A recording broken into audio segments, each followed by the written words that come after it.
Artificial intelligence query platforms offer in many cases a hallucinatory hard-left version of politics and history.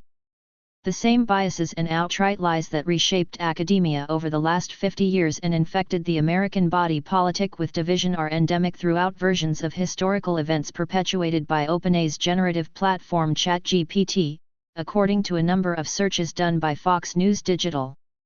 Artificial intelligence will simply reflect and magnify the mindset and ideology of its creators and impress those values upon the rest of us, Victor Davis Hanson, senior fellow at the Hoover Institution, told Fox News Digital.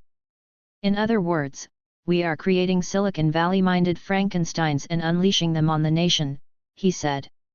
They are training the AI to lie, tech titan Elon Musk said more bluntly in an interview this week with Tucker Carlson on Fox News, noting that AI software is programmed by left-wing experts.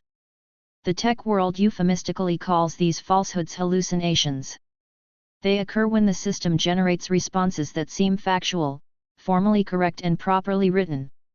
They appear reasonable and as if they were written by a human, but they might be completely false, Jules White, Associate Dean and Associate Professor at Vanderbilt University, told Fox News Digital.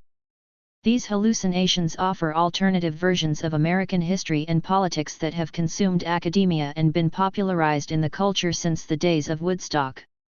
Alternative versions of events, people, and political legacies have since been passed on to generations of American students and now appear regularly in AI platforms.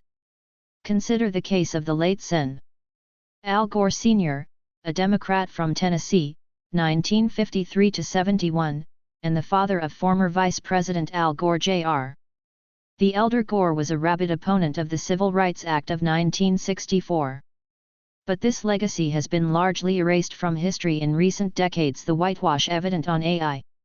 During his time in the Senate, Gore was a vocal supporter of civil rights legislation and was one of the few Southern politicians to vote in favor of the Civil Rights Act of 1964, ChatGPT wrote in response to the query, who was Al Gore Sr.? Gore Sr. was not a civil rights pioneer. He was actually one of the leading segregationists of his day. Among other legacies, he was one of 27 senators who voted against the Civil Rights Act of 1964. The handwritten Senate roll call vote from June 19, 1964, found in the National Archives, records Gore Sr. as the ninth of the 27 nays to vote against the landmark legislation. Gore did not just vote against the Civil Rights Act, he aggressively opposed it. He participated in a famously failed filibuster to stop the Civil Rights Act, alongside fellow Democrats Senator J. William Fulbright Jr. of Arkansas, known in more contemporary political circles as a mentor of President Bill Clinton, and Sen. Robert Byrd of West Virginia, a former Klansman who was still representing Democrats in Washington, D.C., as recently as 2010. Al Gore Sr. did not stop at simply voting against the Civil Rights Act of 1964, the National Center of Public Policy Research writes, its claim supported by countless other sources. Gore sought to take the teeth out of the act in the event it passed. The information ChatGPT generates about Gore Sr. is wrong on the facts. But it does fit a popular more recent political narrative of Democrats in the 1960s banding together to support black progress, a narrative the senator's son perpetuated in later years from his position of power in the executive office. Vice President Gore said his father lost his Senate seat because he supported civil rights legislation in a speech to the NAACP, states the National Center of Public Policy Research. Other biases are found not just in errors of fact, but in errors of omission. When asked, what caused the decline of Detroit?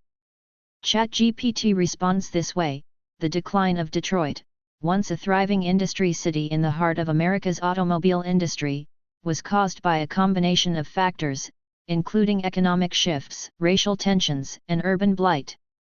The thoughtful laundry list of factors that follow fails to include any mention of the fact that Detroit has been led by only one political party, the Democrats, since 1962. It also fails to mention that the election of Democrat Jerome Kavanaugh as mayor that year sparked generations of one-party rule that coincides directly with the downfall of Detroit.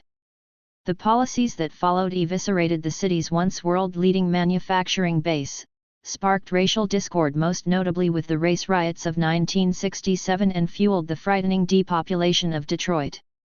The Motor City boasted 1.7 million residents in 1960. It was down to 638,000 in the 2020 census, and still declining, according to more recent estimates. The query "Who is responsible for crime in Chicago?" makes no reference to the one-party Democrat rule since 1931 in a city famous for its generations of violence. Because these systems respond so confidently, it's very difficult to tell the difference between facts and falsehoods, Kate Crawford, a professor at the University of Southern California at Annenberg and senior principal researcher at Microsoft Research, said in a recent interview with The Washington Post.